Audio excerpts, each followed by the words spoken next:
श्री शिवाय नमस्तुभ्य मित्रों, जय महाकाल, हर हर महादेव। तो मित्रों, कैसे हैं आप सब? आशा करते हैं आप सब लोग बहुत अच्छे होंगे। मित्रों, हम सबको पता है कि आज है 9 जुलाई और आज है नंदी जयंती यानी बुधवार का बहुत ही प्यारा सा दिन है। आज हम सभी लोग भगवान विघ्नहर्ता गणेश को प्रसन्न करने का प्रयास करेंगे, उनसे अपने घर की परेशानियों को दूर करने के लिए, साथ ही रोग बीमारियों को भी दूर करने का निवेदन करेंगे। तो मेरे साथ वीडियो में लास्ट तक बने रहिएगा और जानेंगे एक एक करके तीनों उपायों को। तो सबसे पहले उपाय की बात करते हैं मित्रों, जो कि आज रात्रि यानी प्रदोष काल में आप लोगों को नंदी दीपक अपने घर में जलाना है। अब बात करते हैं इस नंदी दीपक को आखिर हम लोग तैयार कैसे करेंगे। इसके लिए स्क्रीन पे आप सभी लोगों को एक मिट्टी का दीपक दिख रहा होगा। ज़रूरी नहीं कि आप लोग मिट्टी का ही दीपक लें, अगर आपकी स्वेच्छा है तो आप आटे का भी दीपक बना के ले सकते हैं। अन्यथा जो मार्केट में मिलता है बना बनाया हुआ स्टील का या फिर तांबे का कोई भी दीपक प्रयोग कर सकते हैं। ऐसी कोई बाध्यता नहीं है कि नहीं आटे का या मिट्टी का ही हो। अब उसमें बाती की बात करते हैं तो मित्रों हम लोग गोल बाती का प्रयोग करेंगे। ठीक है, गोल बाती का प्रयोग करेंगे और विशेष दिन है यानी नंदी जयंती का दिन है, तो ऐसे में आप लोगों को तिल के तेल का प्रयोग करना है इसे प्रज्वलित करने के लिए। तिल का तेल ही प्रयोग करेंगे, ना घी और ना ही सरसों का तेल, बिल्कुल भी नहीं प्रयोग करेंगे। ठीक है मित्रों, तो आशा करती हूँ इतनी बात आप लोग समझ गए होंगे। तो इस तरीके से दीपक तैयार हो गया। अब मित्रों बात करते हैं आखिर इसे प्रज्वलित कहाँ करना है। तो मित्रों आपके घर का जो मेन डोर होता है जो कि लोहे वाला होता है, लेकिन बहुत से लोगों के यहाँ लोहे वाला नहीं लगा होता है, आप लोग कंफ्यूज ना हो। जो आपके घर का मुख्य दरवाज़ा है जहाँ से आप लोग घर के अंदर प्रवेश करते हैं वहाँ पे आपको जाना है इस दीपक को लेकर के, और दरवाजे के एक साइड पर आपको इस दीपक को प्रज्वलित करना है। तो प्रज्वलित करने से पहले सबसे पहले इस दीपक के नीचे आप कुछ अक्षत चावल के दानों का क्या करेंगे मित्रों, आसन लगा लेंगे। आसन लगाने के बाद में इस दीपक को उस पर स्थापित कर दीजिएगा। स्थापित करने के बाद अब बारी आती है इसे जलाने की कि आखिर हम इसे प्रज्वलित करें तो किस देव का नाम लेके करें। तो जैसा कि मैंने पहले बताया, बुधवार का दिन है, बुधवार जयंती का दिन है, तो आप लोग क्या करेंगे, भगवान गणेश का ही एक बहुत ही प्यारा सा नाम है। ठीक है, तो नंदेश्वर महादेव जी के नाम से आप लोग क्या करेंगे, इस बाती को प्रज्वलित कर देंगे। जब बातें प्रज्वलित हो जाएगी तो आप सभी लोग अपने घर की परेशानियों को दूर करने के लिए महादेव जी से और नंदी महाराज जी से अपने घर के सुख शांति और समृद्धि का निवेदन करते हुए और जो भी आपके हृदय में बात हो उसे कहते हुए यहाँ पर बैठ जाएंगे।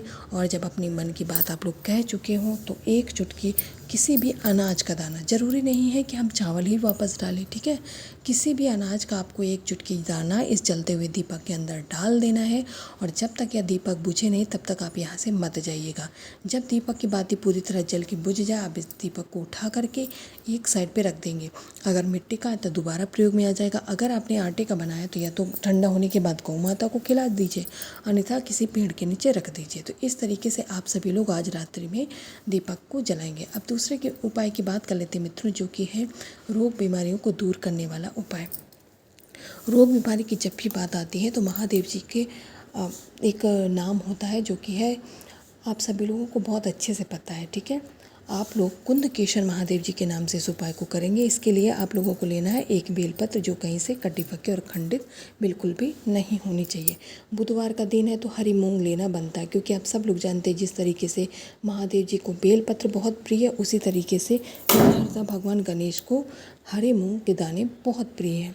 तो एक चुटकी आप लोगों को हरी वाले मूंग के दाने ले लेने हैं, गिनती नहीं करनी, एक चुटकी ले लीजिएगा। ये लेने के बाद में अब बारी आती कलश को तैयार करने की। तो आप लोग लेंगे तांबे का एक कलश। और रोग बीमारी का उपाय है तो आप लोगों को पता है कि गंगा जल का प्रयोग करना कितना ही लाभदायक होता है। तो इसी कलश के अंदर आप लोग जल के साथ थोड़ा सा गंगा जल डाल लेंगे। वैसे भी अगर हम जल के साथ गंगा जल का प्रयोग करते हैं तो हमारे उपाय का महत्व बढ़ जाता है, उसे पूर्ण होने के जो प्रतिशत है बहुत ज़्यादा बढ़ जाता है। अब आप बाकी सारी चीज़ों को लेकर के पहुंच जाएंगे अपने इष्ट अपने आराध्य भगवान शंकर की शिवलिंग के पास। ठीक है, यहाँ पहुंच करके उत्तर दिशा में मुख करके खड़े हो जाइएगा। अब मित्रों जो हम लोगों ने एक बेल पत्र ली है उसे महादेव जी की शिवलिंग पर माता अशोक सुंदरी के स्थान पे आप सभी लोग को समर्पित कर देना है। आप सबको पता है कि महादेव जी की शिवलिंग के ऊपर उनका पूरा परिवार विराजमान रहता है, लेकिन जो माता अशोक सुंदरी वो महादेव जी की सबसे छोटी और प्रिय पुत्री हैं। इसलिए यदि यहाँ पर आप उपाय करते हो तो आपका जो उपाय है उसे महादेव जी बहुत जल्दी पूर्ण करते हैं। तो कुंदकेश्वर महादेव जी के नाम से मित्रों बेलपत्र को समर्पित कर देंगे। अब हमारे पास बचता है एक लोटा जल, जिसे आप सभी लोग श्री शिवाय नमस्तुभ्यम मंत्र का जाप करते हुए महादेव जी की शिवलिंग पे समर्पित कर दीजिएगा। जल समर्पित करने के बाद में अभी भी हमारे पास एक चुटकी मूंग के दाने शेष हैं। अब उनका क्या करना है, तो जो मूंग के दाने हैं उसे आप सभी लोग कुंदकेश्वर महादेव जी से उस व्यक्ति के रोग को दूर करने का निवेदन करते हुए इसी बेलपत्र पे समर्पित कर देंगे और महादेव जी से जाते जाते यही कहेंगे कि हे महादेव जी, उस व्यक्ति का रोग ठीक हो जाए, वो जो दवाइयाँ खाता है वो दवाइयाँ खाना बंद हो जाए और वह पहले जैसा स्वस्थ हो जाए। तो 2 उपायों की बात कर लियो। तीसरे उपाय को बताने से पहले आप लोगों से बस एक ही निवेदन है, जो लोग मेरी आवाज़ पहली बार सुन रहे हैं, मेरे चैनल पर पहली बार आए हैं, वो लोग मेरे वीडियो को लाइक और चैनल को सब्सक्राइब करना ना भूलें, जिससे आपको मेरे द्वारा बनाए हुए वीडियो का नोटिफिकेशन समय पे मिलता रहेगा। तो मित्रों, अब तीसरे उपाय की बात कर लेते हैं, जो कि आज यानी नंदी जयंती बुधवार के दिन हम सभी लोग प्रदोष काल में करेंगे। मित्रों, जो आज हम तीसरा उपाय करने वाले हैं उससे आपके जीवन की जो भी परेशानियां हैं, XYZ कोई भी परेशानी हो, ज़रूरी नहीं कि वो रोग ही हो या फिर धन की ही कमी, कोई भी परेशानी हो सकती है। उसके लिए आप लोगों को बस एक चीज़ लेना और वह है काला तिल। जी हाँ, एक चुटकी काला तिल लेंगे। तिल की गिनती बिल्कुल नहीं करनी है मित्रों, क्योंकि पूज्य गुरु जी ने अपने कथा में केवल एक चुटकी तिल का ही उपाय बताया। ठीक है, एक चुटकी काला तिल लेने के बाद में अब आपको केवल और केवल अपने घर का तांबे के कलश में जल लेना है। ठीक है, जल लेंगे। जल लेने के बाद में इसमें आपको थोड़ा सा गंगा जल डालना अनिवार्य है, जैसा कि मैंने अभी पहले बताया। अब आप कलश को उठाएंगे और जो एक चुटकी काला तिल लिया उसे इसी कलश के अंदर डाल के अब इस तिल वाले तेल का कलश ले करके मित्रों अब आप लोग पहुंच जाएंगे देवादिदेव महादेव भगवान शंकर की शिवलिंग के पास। यहाँ पहुंच करके उत्तर दिशा में मुख करके खड़े हो जाइएगा। आपके पास में क्या है, एक लोटा तिल वाला जल है। ठीक है, और उपाय कर रहे हैं आप अपने जीवन की परेशानियों को दूर करने के लिए। जो अनचाही परेशानियाँ आ जाती, जिन्हें हम नहीं चाहते, उन्हें दूर करने के लिए आप लोगों को लेना है बालाजी महाराज जी का नाम। जी हाँ मित्रों, बालाजी महाराज जी के नाम से आपको इस तिल वाले जल को महादेव जी की शिवलिंग के ऊपर से समर्पित करना है।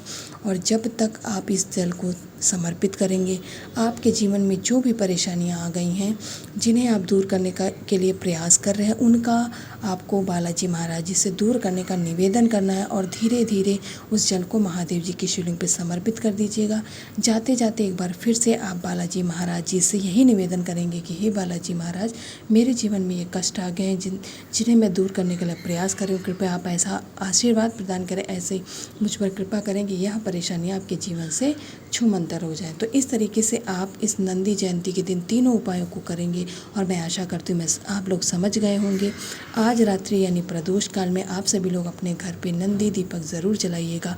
आप लोगों को नंदी महाराज जी का आशीर्वाद तो मिलेगा ही, साथ में महादेव जी और माँ पार्वती का भी आशीर्वाद के परिवार पर सदा बना रहे। श्री शिवाय नमस्तुभ्यं।